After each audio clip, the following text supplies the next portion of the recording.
Why do we sometimes feel stuck as if our goals aren't happening? In this episode of Carlie's Couch, we talk about how competing beliefs might be holding back your manifestation. I'm excited about this episode. And some of the things I've been listening to lately, it's been a lot of realization around, well, why aren't things working sometimes? You know, because it may feel like you're doing everything. And of course, we always know there are, you know, more we could do here or there or whatever, right? But in general, it's like, do you ever think about the fact that there's so many beliefs that you have that might be subconscious or that you're not super aware of, but that you're holding, and it's like your brain doesn't know which thing to operate off of, or they operate off of that one because maybe it's more at your core. So over the last few weeks, I think I've been thinking about, you know, in what places have I been maybe holding myself back because of competing beliefs? And then when you can recognize what those are, you can start to go through the process of resolving them so that, you know, your body and mind and soul and everything is actually lined up for those things that you're working towards. So that's what we're going to talk about today. Yeah. I think this is very important because I have been there before myself, like upset, like, man, I feel like I'm doing all the things, but this literally is just not manifesting or it's not happening. And it's something that, you know, you can realize about yourself, and only you can do the work internally to then heal or unlearn or do whatever you need to do. And we'll talk about it later too, but I think other people might can see if there's maybe a misalignment between what you're saying and what things you might be doing. But there's definitely different levels to it. And you will really have to reflect yourself on like what you really believe. So first of all, we'll talk about what competing beliefs are.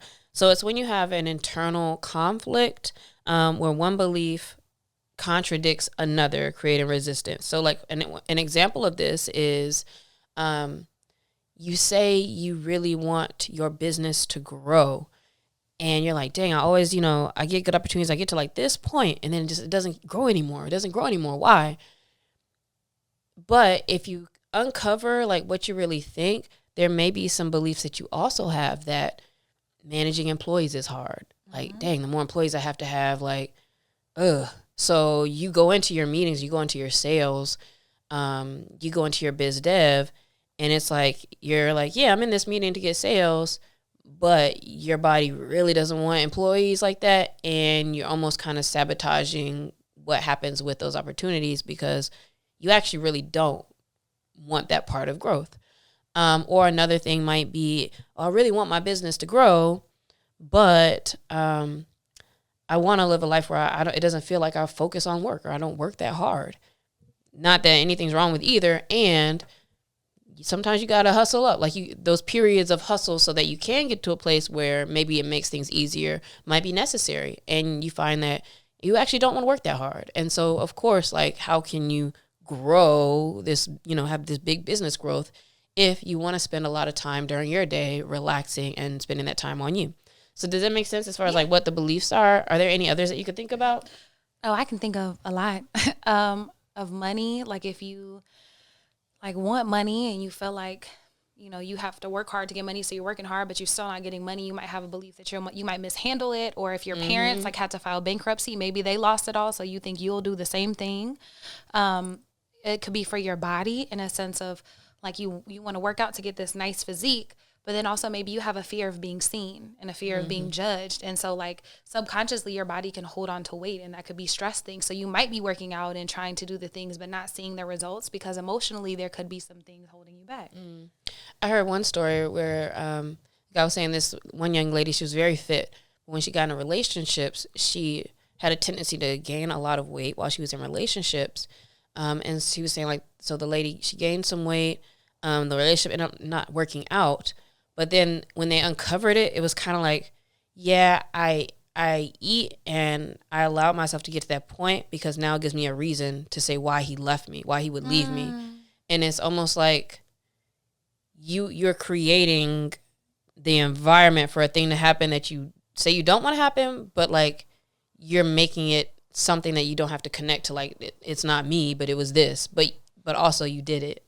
It's really interesting how it works like that. And we do it more often than we think. And I think that that's why this is so important.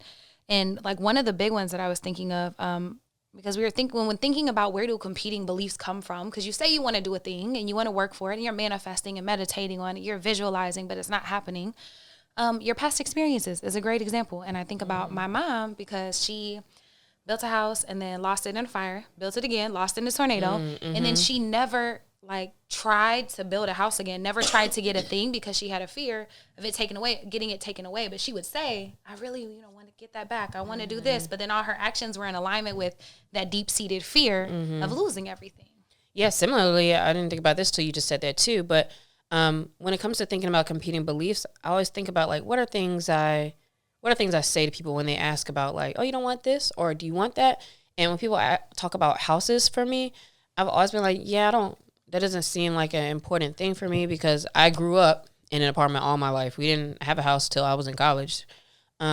And I think about, well, joy and all the fun things and family is connected in, how that was. And I think about how, yeah, but if I have a house, that keeps me in one place. I can't move around. And, you think about all the competing things for that, right? But for the longest, I would say like, oh, I don't want a house because I like apartment life. And very, very recently when I decided, I was like, okay, I'm sold. Like I'm working towards getting a property now and having a house. But I have to think about all those beliefs. And it's funny because those are the things that had to crumble for me to get to the point where I was like, oh, yeah, I want a house. When somebody was like, yeah, it's just like having money in the bank. Like you can sell it at any point, get rid of it at any point. It doesn't mean it has to be your dream house or perfect or this one place you're in forever for the rest of your life. It doesn't have to mean any of those things. So I had to kind of like learn and accept that and then realize like, oh, those things aren't real, like some of the reasons why I had for not doing a thing. And so it's really like uncovering all of that. Societal conditioning is another way that competing beliefs can form. When we talk about money and it's like, sure, you might be saying you want to get wealthy and also you feel like you have to be greedy or a bad person or all of those things to be rich or to have money. And all of these things can be kind of, conditioning societally as well. Anything that has to do with like how you look and what you have and the things that people admire in society might be shaping those competing beliefs. And then Carlie already kind of talked about some of the fears as well. A lot of times if you think about what you're afraid of, it directly is like against the things that you might say you want. So let's talk about like how this impacts you, because obviously like, it's like, okay, yeah, everybody has, some fears here and there, or, may not be at 100% sold on a thing. And of course, if you're being pulled back by certain things, it's going to make it even harder to get to whatever those goals are. So what are some of the impacts of having these competing beliefs? So one is it sabotages your process. And so you have this internal friction. And so it keeps you from making decisions and being direct and following through on things.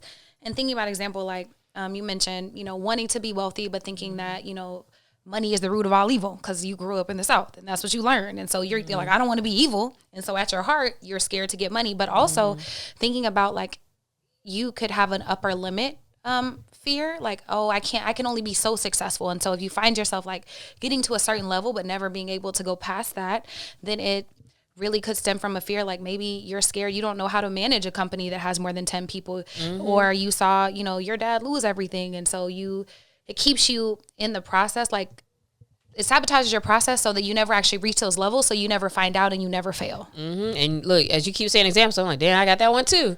What did you say? Like upper limit problem? Yeah, or feeling like, because that people always ask like, where do you see your company? It's like, I'm just chilling, dog. Like, I always like, I don't. And this one still I'm working on, right? Because it's so hard for me to visualize like a final thing.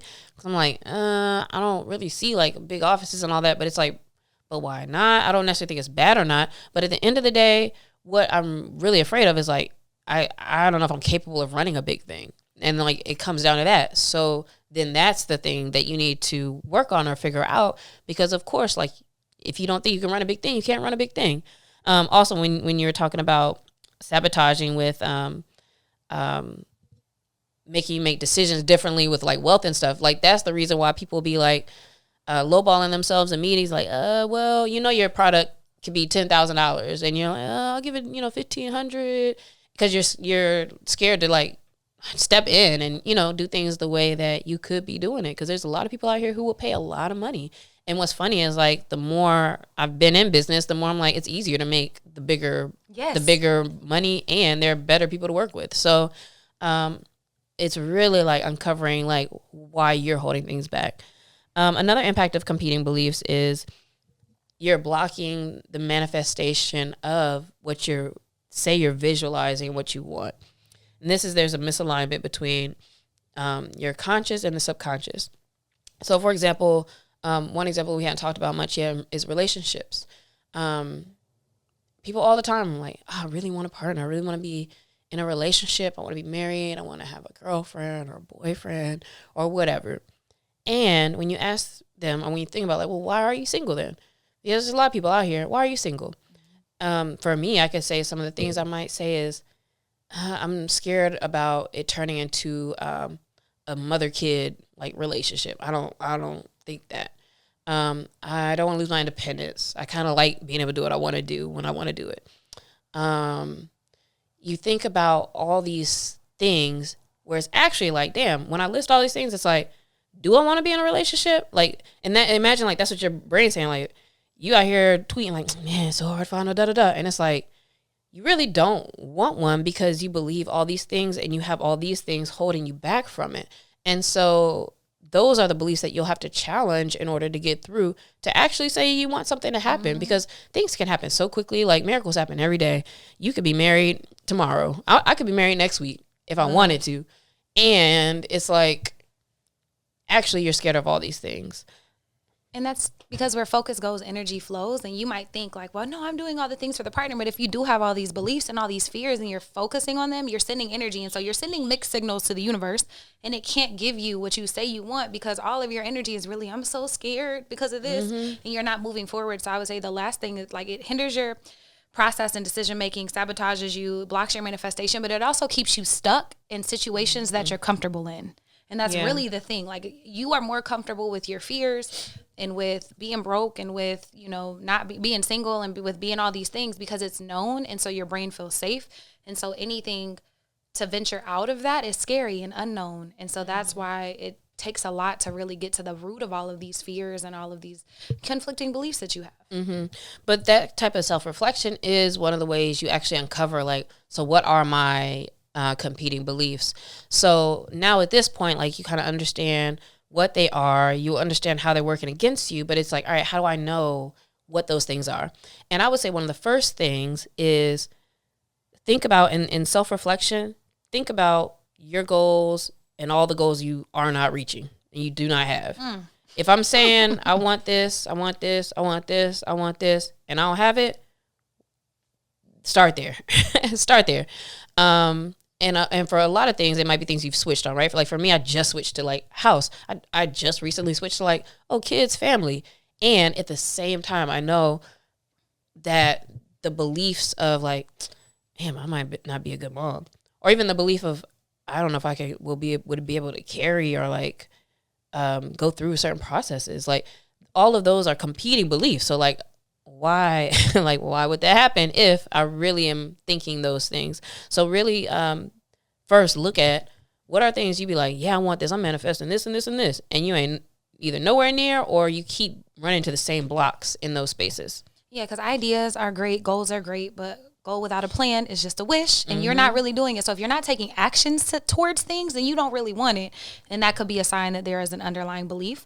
I would also look for patterns. So if you have relationships that are hot and sexy in the beginning and then they fizzle out because they're not perfect, and that continuously happens, but you say you want a long-term partnership, you got to get to the bottom of what's going on because that's you, dog. But look at the patterns also in your language, because we say things all the time like, yeah, I want X, but, or you might even be physically saying the thing and not recognizing that like you're contradicting yourself even in you speaking. So that's like, you know, actually coming out as opposed to having to dig deep. So that's a place to look too. I think what I think is interesting in thinking about what we say is I used to have a friend who said she wanted a partner all the time, but then would never be out the house, never anywhere to meet one, never do these things. And her language would be like, all my relationships have just been so bad. I'm just so scared. It was holding her back. So recently, at the end of last year, sent out an email to all her friends and family and was like, look, I'm serious about this partnership. These are the things that I want. I would love to meet people. Just introduce me. Like, let's see what can happen. And I'm like, oh, okay. All right. I don't know nobody right now, but I'm gonna keep looking. I just did that recently with my friends too. I made a note in my phone because first I was like talking to, maybe it was Kyle or somebody. Then I was like, shoot, let me tell a few people. And then we were talking about like, yo, I've never been on a blind date before. I was like, yo, somebody set me up on a blind date because I just want the experience. And then they were asking me questions like, well, what are you looking for and this and that. So then I started writing some stuff down in a note. And then I sent it to them. I was like, yeah, don't tell me nothing about them. You can tell them whatever you want, show them whatever you want. But like, I don't even want to know. Just tell me like where to go. So that's something too that I was like, I just want to do that just to see what happens. Another way to uncover your own competing beliefs through self-reflection is to journal and to contemplate what fears come up when you think about, certain goals or certain things. So when you think about getting wealthy, what fears come up? For me, it's like, damn, I don't know what to do with this. Oh, man, I'm going to lose it all. Man, I'm going to make a bad decision, embarrass myself, and have to sleep on my cousin's couch. Like, so whatever those fears that come up, now it's like, all right, this is the list of competing beliefs. And a lot of times it's easier to look at a paper and literally have 20 reasons why, like, damn, I'm never going to be rich, versus that one that says, I would like to be wealthy. All goofy over there. It's like, oh, of course, like this is way outweighing. And so you can see how many fears you really have that's maybe holding that back. And I think sometimes they can even be more deeper seated, because I'm reading You're a Financial Badass by Jen Sincero, and it's about money and facing all of your like contradictory beliefs about money. And she said that for her, hers was different because she wasn't scared of making money, but she was scared of taking away her father's ability to provide for her, because he had been doing it his whole life. And that's how he loved on her, was through money, through paying bills, through helping her. And so she realized that That's a sneaky one. That's a sneaky one. And so even thinking about that, like, do you feel like making money would make your parents or whatever feel like they're not important in your life? Because maybe that's just how they love on you. And so they could be a little bit deeper seated than the blaringly obvious ones. Yeah. So like really reflect and think about those things, because you could come up with some really interesting stuff. Even like as I'm thinking now, it's like there's so much more that probably could come out if I really like sat down and focused on this, because I can recognize a lot of them, but I'm like, man, there's so many other things that I might not have really thought about. Another thing you can do is get some feedback from people in your life. So people that love you, that you know, that you trust, your friends, mentors, partner, whatever. You could ask them like, do y'all see any contradictions in the things that I'm saying that I want and the actions that I'm taking? Like, do you see where I'm not lining up? Yeah, because some of the biggest things to see is, because I have some friends like this too, where it's like talking about partnership, and every time we ask you to come hang out, like you don't go outside. Or when you're outside, I'm like, damn, you see that girl flirting with you, dog? And it's like, huh, what? what? Or even a girl was like, yeah, I'm kind of feeling him. And we was like, oh, she said she's feeling you. It's like, yeah, nah.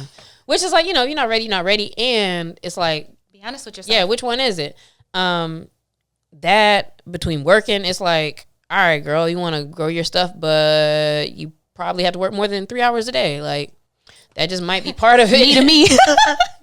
Yeah, like, you might need to have a longer work day. Like, yeah, it is what it is. The last thing I'll say too that you can catch sometimes is like your body. So when you're talking about things, when you're visualizing your goals, and I got called out on this recently, like the end of last year.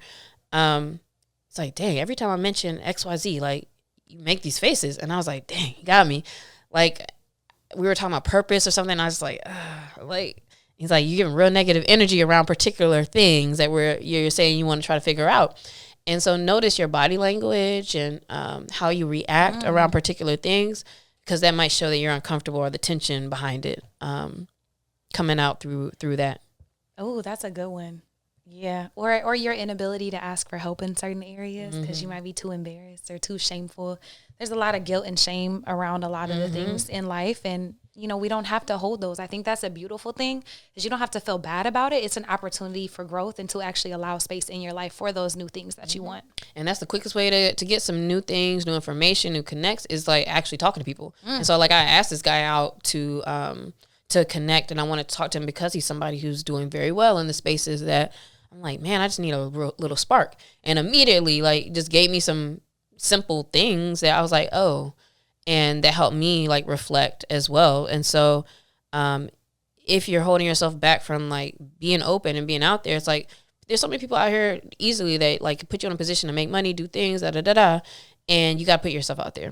So that could be a big thing. So now, all right, you might have uncovered some of the competing beliefs. Now, how do we resolve them? How do we move through them so that now your beliefs are all going in the same direction to get you where you want to be? Number one, challenging them. So questioning the validity. I don't know though. Like, would I even be a good mom? And you could think about the reasons why. Like, okay, let's challenge that. These are some things that I could work on. These are a lot of things I've worked on. These are things I know I would do different. Actually, I would be a great mom. Like, I would be able to do X, Y, Z. Like, challenge that, because once you challenge it, you either see where you need to do some work, or you might be like, actually, that's not really a problem. Like, okay, I am ready, and now it's a matter of moving into accepting it. And so after you challenge it and you present evidence and work through that, then you're actually able to move forward and you can align your actions. And so taking small intentional steps to reinforce your conscious goals. So if you say you really do want to be a mom, maybe you move forward with, trying to do actually talking to a person, actually talking to a person with a penis, actually, or looking up sperm banks if you want to forego that whole thing. But like, whatever it is, then you're able to make a plan, and then action is showing your intention. That is really where you can tell what you're trying to do with your life. And then also practice reframing. So a lot of these are fears that come up. So turning those fears into curiosity and the opportunity to grow. In that case, like, let's say with the house thing, I kept being told, like, it's my heart. Let me tell you, you need to get a house and property. Looking at this, I'm like, girl, I can't even pay next month's rent. And like all the different fears and things that might come up around it kind of go away, because then I was able to reframe and be curious and was like, well, actually, let me go on Zillow. I'm like, oh, shit, there's houses that I could get that's a third of my rent. And this and that and that. And all of a sudden things started connecting. Or I went to visit a friend who had just bought a house. And she's like, girl, I got the paperwork right here. I was like, walk me through every little thing that happened, what you did. And I just got really, really curious. And the more curious I got, the more information I got. And the more information I got, the more I realized, like, oh, this isn't that scary of a thing. Or, oh, this is a thing that could be possible. So reframing is going to be a big help towards you actually like believing in the thing you say you want to get. And I think at the base of it all, it's getting real about your conscious goals, because you can say like, man, I want to be the CEO of $1 billion tech company. And you don't. That's not. If you're not working 20 hours of your day, you don't. Like, it's just and real. Don't understand tech and never worked a day in tech. And then you don't actually, that's not, but maybe you just want to be successful and be financially stable. Okay, that's very different. And those will be very different steps. And so getting real with yourself about what your real goal is. Yeah. And sometimes that means like maybe you're understanding that success for me is X, and like being in a certain space is okay. But even that's sometimes difficult, Carlie, I think, because sometimes I'll even challenge like, well, am I just saying that because that's, like the comfortable place to be? Because it fits, because that's where I am now. Because lately I will say you know what? Another thing that's connects to this, resolving your competing beliefs, is spend time with, talk to, and hang out with people who have the things that you want. Because I have one friend, and I never talked to him much about like work stuff, but he was talking, and he is so sure of himself. It was like, yeah, I like the huge house that he already got a damn Porsche, but like it's a huge house, and I see myself being on every stage doing da da da da and da da da da da da. And I was like, damn, you got some big dreams. Like, and he says, I'm like, this, I see this, like this is what's happening. And I was like, damn, I need to go home and see what I'm seeing. And I was like, shoot, I don't even think I can make statements that comfortable, big statements. And so, but since then, and all of this stuff has started like recently in the last like month or so, but like since then I'm like, okay, I understand the importance and the strength of, you can't have these like quiet goals, like where it's like, it's kind of there, I kind of want to be successful, but it's like, but it's like, oh, I see myself here, there, I'm doing this, I have this, I'm doing that. And like really claiming those things is very powerful. And if you struggle with that, then there might be something to look at and think about. So yeah, I will say lately I have kind of stepped a little further past the whole like, every day I feel successful just because I get to read my book and chill and hang out all day. And it's like, that's cool, but also, girl, it's a lot more things that you could have. And you can have all of it. That's the thing. Yeah. You can have all of that. It just might be different times. It might be like, you know what? Well, I have the energy, the youth, the whatever right now. This might be the time for X, Y, Z, so that it gets to that other place, as opposed to, like, I chilled all this time and then who knows, what happens in the future. I think that's the biggest piece of getting real with yourself, because, if you're comfortable, you're probably not growing and not really expanding. And so if it makes you uncomfortable, that's probably a good sign. And I would also say to watch your language if you're like, oh, I'm trying to do this, I'm trying to do that. Because if you're doing a thing, you're not trying. A little thing, a little business. Yeah, no, don't do that. Just do the thing. Those small actions will change your whole life. Yes. It is so important to identify your competing beliefs. They're going to stop you from moving in the direction that you say you want to go. So work on that this week. Let's work on resolving those competing beliefs. This week, I want you to follow us, Carlie's Couch, on everything. Todos. Leave a review, leave a comment, leave a reply under a post, whatever. Let us know what you are uncovering as your competing beliefs. And if this was helpful for you in thinking about what might be kind of holding you back from the things that you say you want. Let's step into those goals with strength, and let's step into those goals believing, having belief, having certainty beyond logic. See y'all next week. Thanks, Lex. Bye, y'all. The benediction.